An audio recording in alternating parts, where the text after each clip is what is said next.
اعوذ باللہ من الشیطان الرجیم بسم اللہ الرحمن الرحیم۔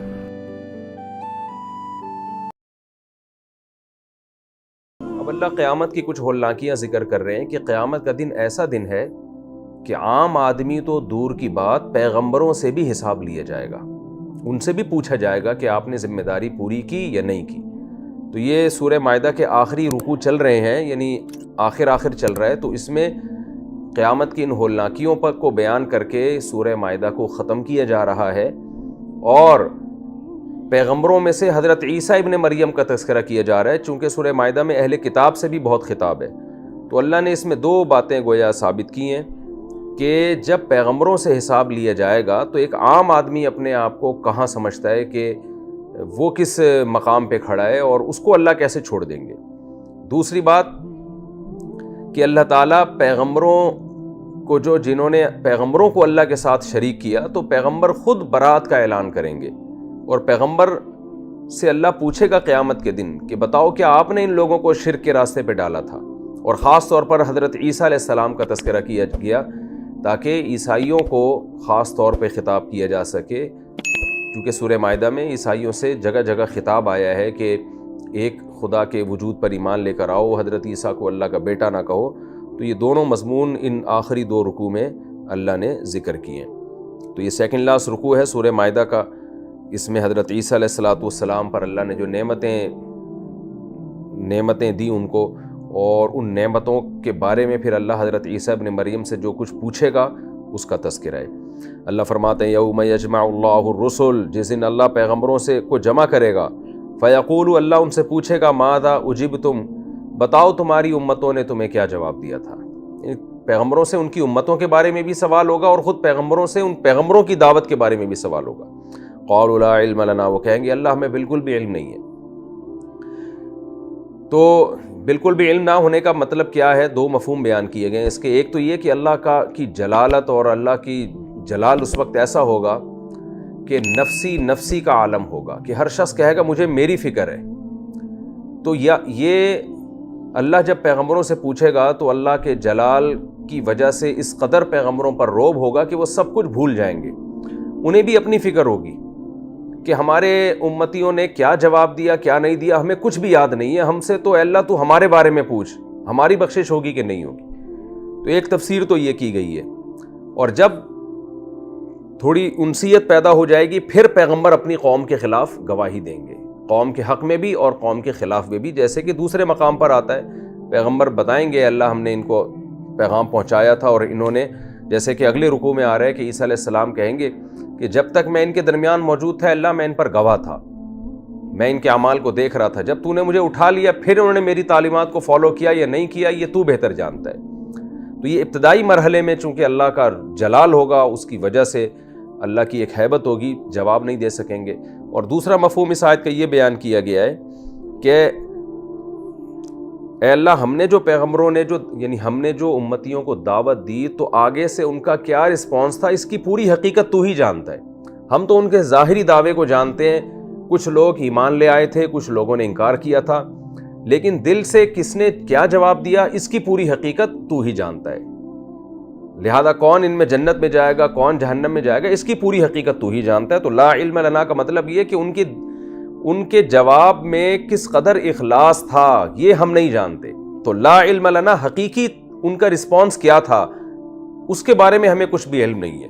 انک انت علام الغیوب، بے شک تو غیب کی باتوں کو خوب جانتا ہے۔ اذ قال اللہ یا عیسیٰ ابن مریم، پھر اللہ عیسیٰ علیہ السلام سے پوچھیں گے اے عیسیٰ ابن مریم اذکر نعمتی علیک، میری نعمت کو یاد کر جو میں نے تجھ پر کی۔ تو اللہ اپنی نعمتیں گنوائیں گے جو حضرت عیسیٰ پر بھی کی اور حضرت عیسیٰ کی والدہ پر بھی کی، کیونکہ ماں پر اگر نعمتیں ہوتی ہیں تو یہ بیٹے پر بھی نعمتیں سمجھی جاتی ہیں۔ انسان فخر کرتا ہے نا میری ماں کے ساتھ اللہ تعالیٰ نے یہ میری ماں پہ انعامات کیے تھے، تو یہ چیز بھی حضرت عیسیٰ کے لیے فخر کی بات ہے، اور ماں پر بیٹے پر انعامات ہوتے ہیں یہ ماں کے لیے فخر کی بات ہے۔ تو دونوں پر اللہ انعامات کر کے یہ بتائیں گے کہ آپ نے ان انعامات کے عوض میں کیا شکر ادا کیا میرا، کیا آپ نے میرے پیغام کو صحیح طرح لوگوں تک پہنچایا؟ تو حضرت عیسیٰ علیہ السلام بتائیں گے کہ اللہ میں نے تیرے پیغام کو پہنچایا۔ پھر اللہ عیسائیوں سے کہیں گے کہ دیکھو انہوں نے تو توحید کا پیغام پہنچایا تھا مگر تم نے اس توحید کو فالو نہیں کیا، تو قصور ان کا نہیں ہے، قصور تمہارا ہے۔ تو اس میں دونوں باتیں ثابت ہو جائیں گی کہ اللہ جب پیغمبروں سے نعمت کے بارے میں سوال پوچھے گا تو ہم اور آپ کس کھیت کی مولی ہیں، ہم پر بھی تو اللہ کے بہت سے انعامات ہیں، تو ہم سے بھی اسی حساب سے سوالات ہوں گے۔ اور اس سے بھی پتہ چلتا ہے کہ عیسیٰ ابن مریم اللہ کے بیٹے نہیں ہیں اور نہ معبود ہیں، نہ مشکل کشا ہیں، نہ حاجت رواں ہیں، بلکہ وہ تو خود عدالت کے کٹہرے میں قیامت کے دن کھڑے ہوں گے اور اللہ ان سے بھی تفتیش کرے گا۔ تو وہ بھی اللہ کے بندوں میں سے ایک بندے ہیں، جیسے کہ دوسرے لوگ ہیں، دوسرے پیغمبر ہیں، تو وہ بھی اسی طرح ہی ہیں۔ اذ قال اللہ یا عیسیٰ ابن مریم، اللہ کہے گا اے عیسیٰ ابن مریم اذکر نعمتی علیک وعلی والدتک، میری اس نعمت کو یاد کر جو میں نے تجھ پر کی اور تیری والدہ پر کی۔ تجھ پر کیا نعمتیں کی میں نے؟ اذ ایدتک بروح القدس، میں نے جبریل کے ذریعے تجھے طاقت دی۔ یہ بات پہلے بھی آ چکی ہے کہ حضرت عیسیٰ علیہ السلام کے ساتھ جبریل بہت زیادہ رہا کرتے تھے، اور حضرت عیسیٰ کو یہودیوں کا سے براہ راست واسطہ تھا نا، نبی صلی اللہ علیہ وسلم کو تو براہ راست مشرکین مکہ سے آپ کا مقابلہ ہوا ہے، حضرت عیسیٰ علیہ السلام کا تو پہلے دن سے یہودیوں سے واسطہ تھا، تو یہودی تو بہت زیادہ اذیت دیا کرتے تھے۔ تو اس کے لیے عیسیٰ علیہ السلام کو موٹیویشن کی ضرورت تھی، بہت زیادہ حوصلے کی ضرورت تھی، تو اللہ نے مستقل جبریل علیہ السلام حضرت عیسیٰ کے دل کو مضبوط کرنے کے لیے حضرت عیسیٰ علیہ السلام کے ساتھ لگائے تھے۔ یہ مطلب ہے کہ جبریل کے ذریعے حضرت عیسیٰ کو طاقت اور قوت دینا۔ تکلم الناس، اور اے عیسیٰ تو لوگوں سے کلام کرتا تھا، بچپن میں بھی اور ادھیڑ عمر میں بھی، یعنی جیسے ادھیڑ عمر میں کلام ہوتا تھا ایسے ہی ماں کی گود میں بھی۔ یہ معجزہ میں نے تجھے دیا، یہ بھی احسان کیا۔ اور اس میں یہ بھی ہے کہ سنہ کہولت میں حضرت عیسیٰ قرب قیامت میں نازل ہوں گے، تو اس وقت کلام کرنا بھی ایک معجزہ ہے۔ تو یہ دونوں معجزے اللہ نے حضرت عیسیٰ علیہ السلام کو دیے ہیں۔ وَإِذْ عَلَّمْتُكَ الْكِتَابَ، اور میں نے تجھ پر احسان کیا جب میں نے تجھے کتاب کا علم دیا،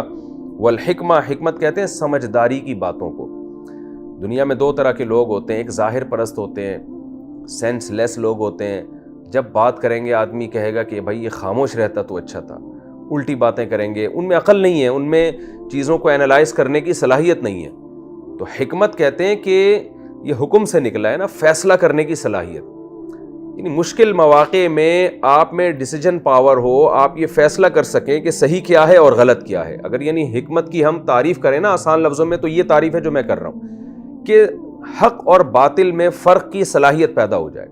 کچھ چیزیں تو اتنی واضح باطل ہوتی ہیں وہ تو سب کہتے ہیں کہ یہ باطل ہے، کچھ چیزیں اتنی واضح حق ہوتی ہیں کہ سب کہتے ہیں کہ حق ہے یہ، لیکن کچھ چیزیں ان کے بیچ بیچ میں ہوتی ہیں، اس کے لیے ایک بہت زبردست دماغ چاہیے یہ سمجھنے کے لیے کہ اس میں صحیح کیا ہے اور اس میں غلط کیا ہے۔ تو جس کو اللہ یہ صلاحیت عطا کر دے اس کے بارے میں قرآن کہتا ہے یؤتی الحکمۃ من یشاء، جس کو چاہتا ہوں میں حکمت عطا کرتا ہوں۔ ومن یؤت الحکمہ فقد اوتی خیرا کثیرا، اور جس کو اللہ نے حکمت عطا کر دی اس کو بہت بڑی خیر اللہ نے عطا کر دی ہے۔ علم ایک الگ چیز ہے، حکمت ایک الگ چیز ہے۔ بعض لوگوں کے پاس علم بہت ہوتا ہے، حکمت سے خالی ہوتے ہیں وہ، اور بعض لوگوں کے پاس حکمت تو ہوتی ہے لیکن علم نہیں ہوتا، تو صرف حکمت کی بیس پہ بھی انسان فیصلہ نہیں کرتا اگر علم نہ ہو، یعنی وہ عقل جو وحی کے نور کے بغیر وہ عقل انسان کو گمراہ کر دیتی ہے۔ تو علم اور حکمت یہ دونوں چیزیں جب ملتی ہیں تو پھر ایسے لوگ اس قابل ہوتے ہیں کہ وہ لیڈر بنے، قوم کے مقتدی بنے اور لوگ ان کو فالو کریں۔ تو اللہ فرماتے ہیں ہم نے عیسیٰ کو کتاب کا علم بھی دیا اور حکمت کا علم بھی دیا، والتوراۃ والانجیل، اور ہم نے آپ کو تورات اور انجیل کا علم بھی دیا۔ یہ بہت بڑی نعمت ہے کہ پچھلی آسمانی کتابوں کا بھی اللہ نے علم دیا۔ وَإِذْ تَخْلُقُ مِنَ الطِّينِ كَهَيْئَةِ الطَّيْرِ، اور اے عیسیٰ اس وقت کو بھی یاد کر جب تو مٹی سے پرندے کی شکل کا پرندہ بناتا تھا، بِإِذْنِی، میرے حکم سے۔ یہ میرے حکم سے اس لیے اللہ نے بیان کیا کہ جاندار کی تصویر بنانا یہ ہر امت میں حرام رہا ہے۔ پچھلی آسمانی کتابوں سے بھی یہ بات ثابت ہے، اور حضرت مفتی تقی عثمانی صاحب کی ایک ریسرچ بھی میں نے اس پہ پڑھی تھی کہ تصویر جو ہے نا، جاندار کی تصویر بنانا یہ عمل ہر امت میں حرام رہا ہے۔ یہ صرف اس امت کی خاصیت نہیں ہے کہ نبی صلی اللہ علیہ وسلم نے اس امت کے لیے اس کو حرام قرار دیا، ہمیشہ سے حرام۔ تو اس لیے اللہ نے فرمایا کسی کو اشکال ہو سکتا ہے نا کہ مٹی کا پتلا یا پرندہ بنانا تو حرام ہے، تو اس لیے اللہ نے بتایا بِإِذْنِی، میری اجازت سے عیسیٰ علیہ السلام یہ کام کر رہے تھے۔ عیسیٰ علیہ السلام کو اللہ نے اجازت دی تھی کہ آپ مٹی کا پرندہ بنائیں اور پھر آپ اس میں پھونک ماریں، کیونکہ اس کو حقیقی پرندہ بنانا تھا، اس حکمت سے اللہ نے اجازت دی عیسیٰ علیہ السلام کو۔ وَإِذْ تَخْلُقُ مِنَ الطِّينِ كَهَيْئَةِ الطَّيْرِ بِإِذْنِي، اور اس وقت کو یاد کریں جب آپ مٹی سے ایک پرندے کی شکل کا ایک پرندہ بناتے تھے میرے حکم سے، فَتَنْفُخُ فِيهَا، پھر آپ اس میں پھونک مارتے تھے، فَتَكُونُ طَيْرًا، وہ پرندہ بن جاتا تھا، بِإِذْنِي، میرے حکم سے۔ اس میں بھی عیسائیوں پہ رد کیا جا رہا ہے کہ یہ کام عیسیٰ ابن مریم نہیں کرتے تھے، حضرت عیسیٰ کا کام تھا پھونک مارنا، وہ جاندار پرندہ بن کے اڑنا وہ میرے حکم سے ہوتا تھا۔ وَتُبْرِئُ الْأَكْمَحَ، لیکن اگرچہ اللہ کے حکم سے ہوتا تھا لیکن ہو تو حضرت عیسیٰ کے ہاتھ پہ رہا ہے نا، تو اس لیے یہ عیسیٰ علیہ السلام کے لیے بہت بڑی نعمت تھی کہ ان کے ہاتھ پہ اللہ ایسے ایسے معجزے ظاہر کر رہا ہے، اسی نعمت کو بیان کیا جا رہا ہے۔ وَتُبْرِئُ الْأَكْمَحَ، اور آپ پیدائشی نابینا کو شفا دے دیتے تھے، وَالْأَبْرَصَ، برس کے بیمار کو شفا دے دیتے تھے، بِإِذْنِی، میرے حکم سے، میں کرتا تھا یہ کام۔ وَإِذْ تُخْرِجُ الْمَوْتَى بِإِذْنِی، مردوں کو اکھاڑ دیتے تھے میرے حکم سے۔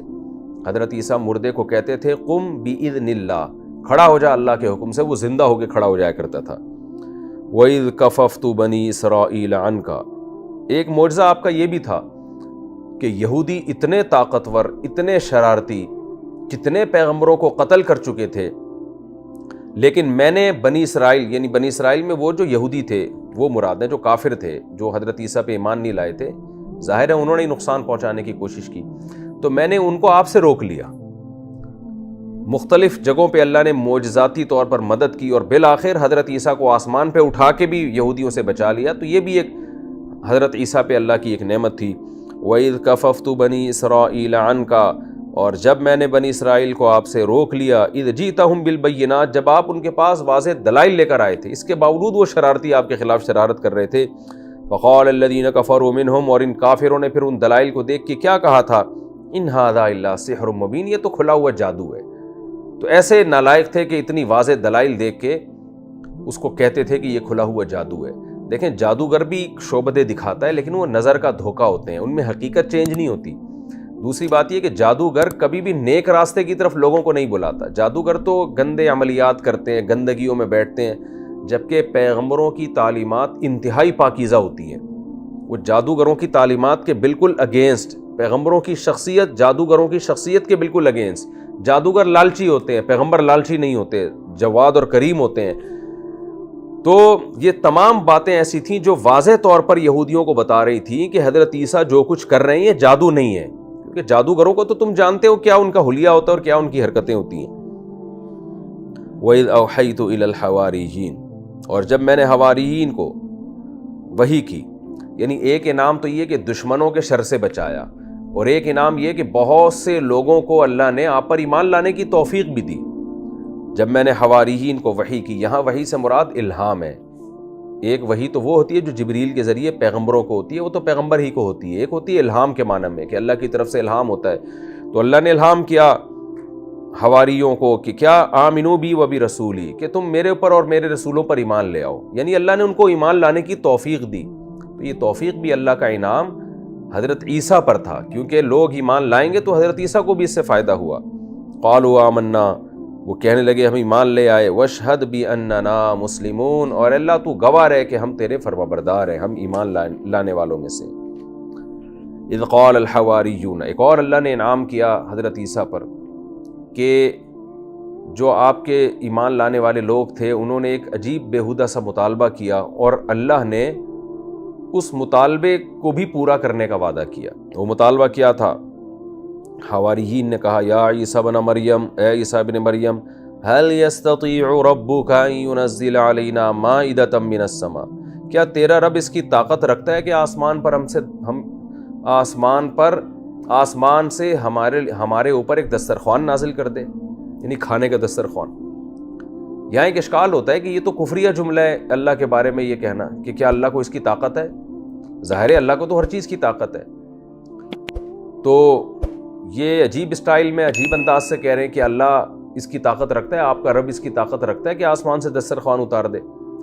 تو اصل میں یہ عربی محاورے نہ سمجھنے کی وجہ سے ایسا خیال پیدا ہو رہا ہے۔ یہاں استطاعت سے یہ مراد نہیں ہے جس کو اردو میں استطاعت کہتے ہیں کہ کیا آپ کے رب میں اتنی طاقت ہے، یہ مفہوم نہیں ہے اس کا۔ اس کا اصل مفہوم یہ ہے کہ کوئی ایسی چیز تو نہیں ہے جو اس مطالبے کو پورا کرنے میں رکاوٹ بنے، یعنی اللہ کی حکمت کے خلاف تو نہیں ہے یہ کام. بعض کام اللہ تعالیٰ نہیں کرتے اس لیے کہ وہ حکمت کے خلاف ہوتے ہیں. اس کی مثال ایسی ہے نا، جیسے ہم کسی آفس میں جاتے ہیں تو ہم جو بھی وہاں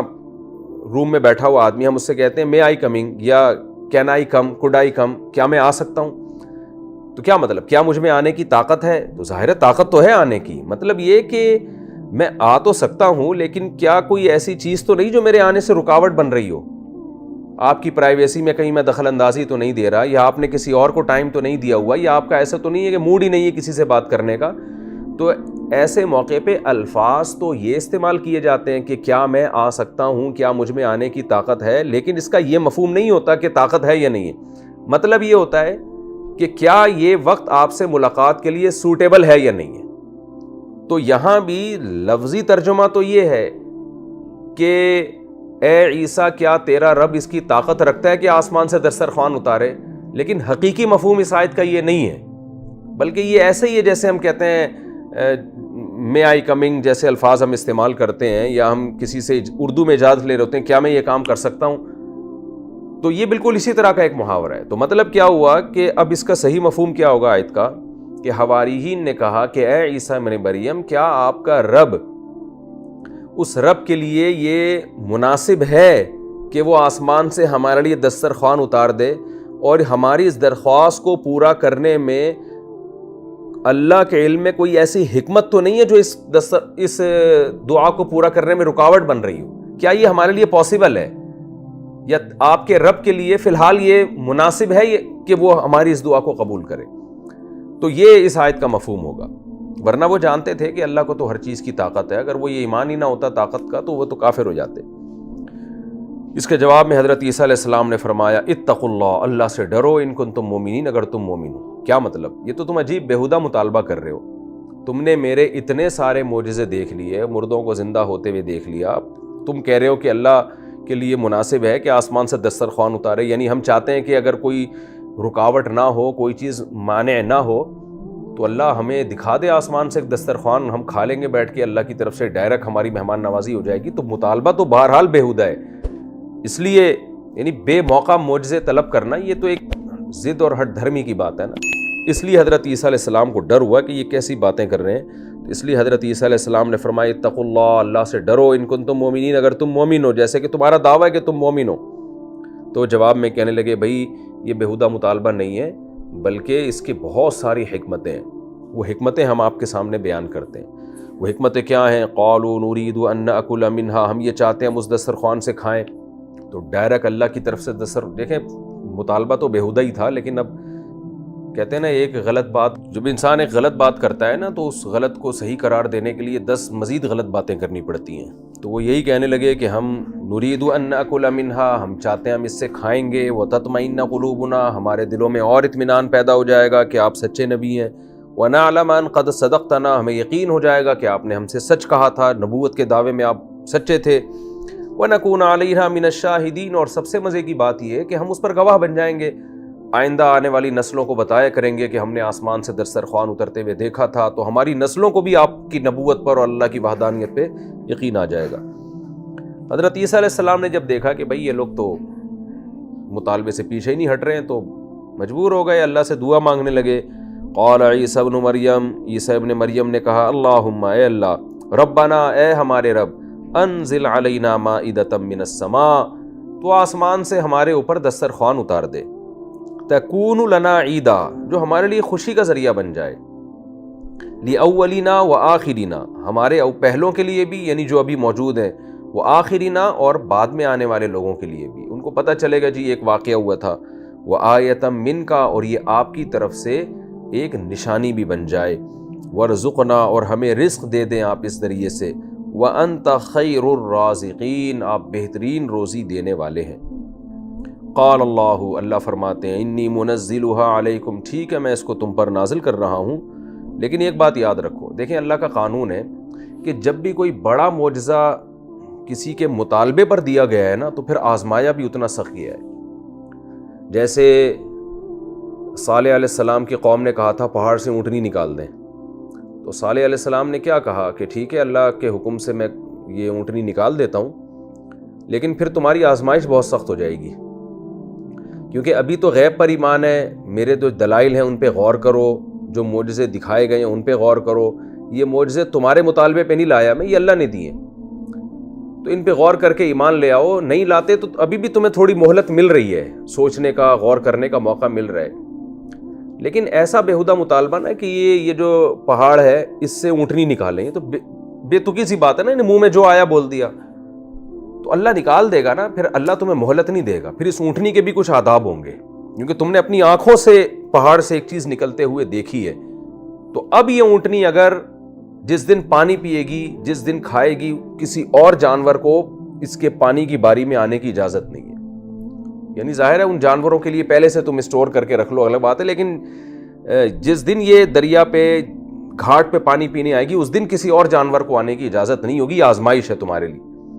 اور اگر کسی نے اس کے خلاف سازش کی تو پھر اللہ عذاب دے گا، اور وہی ہوا کہ ان لوگوں نے اونٹنی کی ٹانگیں کاٹ ڈالیں کہ یہ تو سارا پانی پی جاتی ہے، اور عذاب آیا، پوری قوم کو اللہ نے تباہ و برباد کر دیا۔ تو یہاں بھی ایسا ہی ہے، اور اس کے اور بھی مثالیں بہت ملتی ہیں، قرآن کہتا ہے کہ وَمَا نُرْسِلُ بِالْآيَاتِ إِلَّا أَنْ كَذَّبَ بِهَا الْأَوَّلِينَ، کہ ہم جب کوئی بھی نشانی بھیجتے ہیں نا تو پہلے لوگ اس کا انکار کر دیتے ہیں، وَمَا مَنَعَنَا أَن نُرْسِلَ بِالْآيَاتِ، کہ ہم جو بڑی بڑی نشانیاں نہیں دکھاتے ان کے مطالبے پر، اس کی ایک وجہ یہ بھی ہے کہ ہماری عادت ہے کہ جب کسی کے مطالبے پر کوئی نشانی دکھائی جاتی ہے پھر انکار کے بعد مہلت نہیں ملتی، یہ سورہ بنی اسرائیل میں آیات ہیں کہ انکار کے بعد مہلت نہیں ملتی، پچھلی امتوں نے انکار کیا پھر مہلت نہیں ملی ان کو، تو تمہارے بیہودہ مطالبوں کو ہم نہیں پورا کریں گے، اگر کیا تو پھر اس میں پھر تمہاری آزمائش بہت بڑی ہے۔ تو یہاں بھی ایسے ہی ہے، قال اللہ نے کہا انی منزلها علیکم، ٹھیک ہے میں نازل کر رہا ہوں، تمہارا مطالبہ آسمان سے دسترخوان ہے تو اتار دیں گے ہم، لیکن یاد رکھو فمن یکفر بعد منکم، تم میں سے کسی نے پھر ناشکری کی، فانی اعذبہ عذابا، ایسا عذاب دوں گا، لا اعذبہ احدا من العالمین، کہ اس وقت جہاں میں جتنے بھی لوگ ہیں ان میں سے کسی کو ایسا عذاب نہیں دوں گا۔ مفسرین نے لکھا ہے اس عذاب سے مراد قیامت تک آنے والے انسانوں کا عذاب نہیں ہے، بلکہ عالمین سے مراد اس وقت جو بھی دنیا میں لوگ تھے، تو کسی کو ایسا اس نوعیت کا عذاب نہیں ہوگا جس نوعیت کا تمہیں عذاب دوں گا۔ اس عذاب سے کیا مراد ہے اور آسمان سے کیا دسترخوان نازل ہوا تھا یا نہیں ہوا تھا، تو بعض روایات، بعض مفسرین تو اس طرف گئے ہیں کہ یہ بنی اسرائیل جو تھے ڈر گئے جب یہ انہوں نے سنا نا کہ اللہ کہہ رہا ہے کہ ناشکری کرو گے تو میں بہت سخت عذاب دوں گا، تو وہ ڈر گئے، انہوں نے کہا نہیں ہمیں دسترخوان چاہیے، ایسا نہ ہم سے کوئی ناشکری ہو جائے۔ لیکن راجح قول یہی ہے کہ دسترخوان آسمان سے نازل ہوا تھا، اور کیونکہ بعض روایات میں اس کا تذکرہ ملتا ہے، بعض صحابہ سے اس کا تذکرہ ملتا ہے، اور پھر کچھ لوگوں نے ناشکری کی اور ان کو بندر اور خنزیر بنا دیا گیا، تو اس نوعیت کا عذاب اس وقت روئے زمین پر کسی کو نہیں دیا گیا۔ وہ ناشکری کیا تھی کہ جب اللہ نے آسمان سے دسترخوان اتارا، وہ گوشت اور روٹی تھی، بہت لذیذ اور بہت ہی مقوی اور طاقتور غذا تھی، لذت والی غذا تھی، تو اللہ نے حکم یہ دیا تھا کہ اس میں اسٹور نہیں کرنا ہے، اس کو محفوظ نہیں کرنا ہے، اللہ پہ توکل کرنا ہے، جتنا ہے کھا لو، اس کو محفوظ نہیں رکھنا ہے اگلے دن کے لیے۔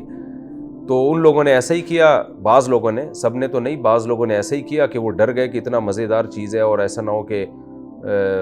جو ہے بس جو جیسے انسان کی طبیعت میں لالچ ہوتی ہے، تو اللہ کے اس حکم کو بعض لوگوں نے پورا نہیں کیا، تو ان کو اللہ نے بندر خنزیر بنا دیا۔ اللہ ہم سب کو اپنی نافرمانی سے اور اس طرح کی عذابات سے محفوظ رکھے۔ تو یہ تو رکوع ہمارا کمپلیٹ ہو گیا، اب اس میں جو بھی علمی نکات ہیں میں بیان کرتا ہوں، یعنی رکوع نمبر 15 اور 5 کہ پہلی بات تو یہ کہ یوم یجمع اللہ الرسل، پیغمبروں سے جب حساب و کتاب ہوگا تو بھائی ہمیں اپنے لیے تیاری کرنی چاہیے، اللہ پیغمبروں سے بھی پوچھے گا۔ حدیث میں آتا ہے رسول اللہ صلی اللہ علیہ وسلم نے فرمایا کہ جس کا حساب لے لیا گیا نا وہ برباد ہو گیا، وہ مارا گیا۔ حضرت عائشہ رضی اللہ تعالی عنہ نے پوچھا یا رسول اللہ، قرآن تو کہہ رہے فسوف یحاسب حسابا یسیرا، کہ اللہ بہت آسان حساب لیں گے نیک لوگوں سے، جبکہ آپ فرما رہے ہیں جس کا بھی حساب لیا گیا وہ برباد ہو گیا۔ تو نبی صلی اللہ علیہ وسلم نے فرمایا یہ جو اللہ نے کہا ہے نا آسان حساب، یہ حقیقت میں حساب ہے ہی نہیں، یہ تو بس اللہ اپنی نعمتیں پیش کرے گا اور بتائے گا تم نے اس کا یہ تم نے گناہ کیا، یہ تم نے نیکیاں کی، اور اس کے بعد بخش دے گا۔ اس کو حساب سے تعبیر کیا گیا، ورنہ حقیقی حساب اگر کسی کا لے لیا گیا نا کہ ایک ایک چیز کا حساب دو، تو ظاہر ہے کون پورا اتر سکتا ہے، تو اس میں پھر کوئی بھی پورا نہیں اترے گا۔ یہاں تک کہ نبی صلی اللہ علیہ وسلم نے فرمایا کہ میں بھی اللہ کی رحمت کی وجہ سے جنت میں جاؤں گا، یعنی ظاہر ہے اللہ کے احسانات کا پورا بدلہ تو کوئی دے ہی نہیں سکتا نا، تو نبی نے فرمایا مجھے بھی اللہ اپنی رحمت کی وجہ سے بخشے گا۔ ہاں، رحمت کا سبب اعمال ہوں گے،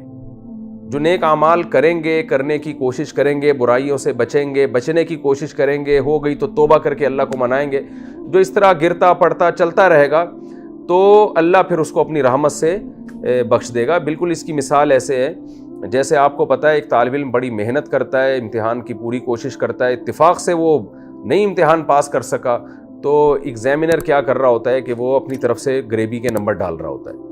کہ بھئی یہ طالب علم محنتی بھی ہے اور بس نہیں آیا بیچارے کو پرچہ، لیکن یہ مخلص تھا، کوشش کر رہا تھا، تو پاس کرنے کے لیے ہم نے دیکھا ہے وہ کیا کرتے ہیں ٹیچرز جو ہے وہ 10 نمبر اپنی طرف سے ڈال دیے، 15 اپنی طرف سے ڈال دیے، تو قیامت میں اللہ کا یہی معاملہ ہوگا سب کے ساتھ۔ تو ہمیں حکم یہ ہے کہ ہم 100% شریعت کو فالو کریں، غلطی ہو جائے توبہ استغفار کریں، اس طرح ہم چلتے رہیں، تو قیامت کے دن اللہ جب ہم سے حساب لے گا نا تو اس میں اللہ یہ دیکھے گا کہ کون ایسا ہے جس سے پورا حساب لیا جائے اور کون ایسا ہے کہ اس سے چشم پوشی سے کام لیا جائے، بس اس کو بتا دیا جائے یہ گڑبڑیں تھی، نمبر پورے بنتے نہیں ہیں، چلو میں نے بخش دیا تمہیں۔ تو اس لیے ہم کوشش کریں گے پوری شریعت پہ چلنے کی، کوتاہیاں ہو جائے تو اللہ سے معافی مانگے، لیکن قیامت کے دن اللہ اگر 100% حساب ہم میں سے کسی سے لے لے تو نبی نے فرمایا کہ پھر کوئی بھی اس معیار پہ پورا نہیں اترے گا، یہاں تک کہ نبی نے حضرت عائشہ سے فرمایا الا ان یتغمدنی اللہ برحمتہ، کہ میری بھی بخشش اسی صورت میں ہوگی کہ اللہ کی رحمت مجھے ڈھانپ لے۔ تو اس لیے اللہ سے حساب و کتاب سے پناہ مانگنی چاہیے، بس اللہ سے دعا مانگنی چاہیے کہ اللہ ہمارے گناہوں کو معاف کر، ہمیں 100% شریعت پہ چلنے کی توفیق دے اور آخرت میں ہماری بخشش کر دے۔ دوسری بات اس رکوع میں ہمیں کیا پتہ چلی ہے کہ اللہ تعالیٰ نے حضرت عیسیٰ پر کتنے انعامات کیے، ان انعامات کا حضرت عیسیٰ سے سوال ہوگا تو ہم سے بھی سوال ہوگا۔ پھر ان انعامات میں اللہ تعالیٰ نے علم کو بھی ایک نعمت کے طور پہ بیان کیا کہ میں نے آپ کو کتاب کا علم دیا، تو سوچئے قرآن کا علم یا آسمانی کتابوں کا علم بہت بڑی نعمت ہے، تو جس کو بھی اللہ نے قرآن کا علم دیا ہے وہ اس کو ہلکی نعمت نہ سمجھے۔ تو آپ لوگ بھی درس قرآن ماشاءاللہ سیکھ رہے ہیں، اس کو سیکھیں بھی، آگے سکھائے بھی۔ اللہ تعالیٰ کی نظر میں دولت، پراپرٹی یہ بڑی نعمت نہیں ہے، اللہ کی نظر میں جو کتاب اس نے آسمان سے نازل کی ہے نا، اس کے بارے میں نالج ہونا کہ اس میں کیا لکھا ہوا ہے، کیا احکام ہے، یہ نالج بہت بڑی نعمت ہے، تو اس نعمت کی ہمیں قدر کرنی چاہیے۔ میں سمجھتا ہوں یہ نالج ہمیں اگر لاکھوں کروڑوں روپے دے کے، فیس دے کے اگر مل رہی ہوتی نا تو بھی یہ سودا سستا تھا، لیکن وہی بات ہے کہ ہم مفت کی چیز کی قدر نہیں کرتے۔ تو فری میں ہمیں اللہ نے ایک نعمت دی ہے، اور آپ سب حضرات کو بھی سیکھنے کا موقع دیا، مجھے سکھانے کا موقع دیا، اور مجھے اس بہانے ظاہر ہے سیکھنے کا بھی موقع مل رہا ہے، تو یہ ان نعمتوں کی ہمیں قدر کرنی چاہیے۔ یہ وہ نعمتیں ہیں جو اللہ پیغمبروں کو دیا کرتے تھے، اور پھر نعمتیں قیامت میں اللہ پیغمبروں کو بتائیں گے بھی کہ ہم نے آپ کو آسمانی کتابوں کا علم دیا تھا، تو آپ لوگ سیکھیں بھی اور آگے سکھائیں بھی۔ میں بار بار اپنے لیکچرز میں یہ بات جو سننے والے ہیں ان سے کہتا ہوں کہ آپ اس نیت سے ان لیکچرز کو سنیں کہ ہم نے آگے پڑھانا ہے۔ جو چیز انسان پڑھانے کی نیت سے پڑھتا ہے وہ زیادہ اچھی طرح سے پڑھتا ہے۔ وہ آگے اللہ تعالیٰ کے ارشاد ہے اوحیت الی الحواریین ان آمنوا بی وبرسولی، دشمنوں کے شر سے بچنا یہ بھی اللہ کی نعمت ہے، اور لوگوں کا آپ کو اپریشیٹ کرنا اور آپ کی باتوں پہ یقین کرنا جس سے آپ کے جو فالوورز ہیں ان میں اضافہ ہو جائے، یہ بھی اللہ کی نعمت ہے۔ کوئی بھی مذہبی رہنما ہو، مقتدا ہو، جس کی طرف لوگ آ رہے ہوں تو یہ اللہ کی نعمت ہے۔ جیسے اللہ نے حضرت عیسیٰ علیہ السلام کو بتایا کہ میں نے حواریین کو یہ توفیق دی کہ وہ آپ پر ایمان لے کر آئیں، جس سے آپ کی افرادی قوت میں اضافہ ہوا، آپ کو حوصلہ ملا۔ اور ہمیں یہ بھی پتہ چلا کہ بیہودہ مطالبے نہیں کرنے چاہیے۔ بنی اسرائیل نے کہا آسمان سے دسترخوان آئے، تو ہم بھی بعض دفعہ ایسی چیزیں چاہ رہے ہوتے ہیں جو بالکل ایک اچھمبی کی باتیں ہوتی ہیں۔ ایک صاحب آئے کہنے لگے مفتی صاحب دعا کریں میری آمدن 1 کروڑ روپے ہو جائے. ایک عالم کے پاس ہے, میرے پاس براہ راست تو نہیں آیا, اور کہنے لگے کہ آپ دعا کریں میری آمدن 1 کروڑ روپے ہو جائے. یہ کیا فضول قسم کے مطالبے ہیں. آپ اللہ سے یوں دعا مانگا کریں کہ اے اللہ میرے رزق میں برکت دے دے. آپ کی نے دعا مانگی 1 کروڑ ہو جائے اور ایگزیکٹ 1 کروڑ ہو گئی, تو یہ تو ایک معجزہ یعنی کرامت ہو جائے گی نا, کہ جو مانگا تھا ایگزیکٹ وہی مل گیا. تو اس کے پھر اس پہ عین ممکن ہے آپ سے شکر نہ ادا ہو سکے. تو اپنے آپ کو ایسی آزمائشوں میں نہیں ڈالنا چاہیے. بس اللہ سے عافیت کی زندگی مانگے انسان, اللہ صحت والی عافیت والی زندگی عطا فرما. اس طرح سے دعا مانگنی چاہیے. یہ کہ آسمان سے دسترخوان آ جائے اور یوں ہو جائے اور ایسا ہو جائے, اسپیسیفک نام لے کے چیزوں کو مانگنا, یہ ادب کے بہرحال خلاف ہے. اسی وجہ سے نبی صلی اللہ علیہ وسلم نے دعا سکھائی ہے, اللہم انی اسألک العفو والعافیہ والمعافات فی الدین والدنیا والآخرہ. یہ دعا یاد کر لینی چاہیے. اے اللہ میں تجھ سے معافی کا طلبگار ہوں, اور عافیت. عافیت کا مطلب ہر چیز میں عافیت ہو, ہر چیز میں یعنی ٹینشنوں سے پاک اور مصیبتوں سے پاک ہو. کن چیزوں میں؟ اسألک العفو والعافیہ فی الدین والدنیا. دین میں بھی عافیت چاہیے, میرا دین بھی محفوظ ہو جائے, اور میری دنیا بھی مختلف حوادث سے اور مختلف پریشانیوں سے محفوظ ہو جائے. وفی اہلی و مالی, میرے خاندان میں بھی مجھے عافیت دے دے, اس میں بھی پریشانیاں اور ٹینشنیں بیماریوں سے حفاظت ہو, اور میری جان میں بھی اور میرے مال میں بھی, یعنی میرا مال بھی ان آفتوں سے محفوظ ہو جائے. تو یہ بڑی جامع دعا ہے, اس طرح سے دعا مانگنی چاہیے. ہر نماز کے بعد نبی صلی اللہ علیہ وسلم نے ترغیب دی ہے, اس دعا کا معمول بنانا چاہیے. اللہم انی اسألک العفو والعافیہ والمعافاہ. معافاہ کا بھی یہی مطلب ہے, اسألک العفو والعافیہ والمعافات فی الدین والدنیا والآخرہ. آخرت کے معاملے میں بھی عافیت چاہیے. وفی اہلی و مالی, میرے اہل میں بھی اور میرے مال میں بھی.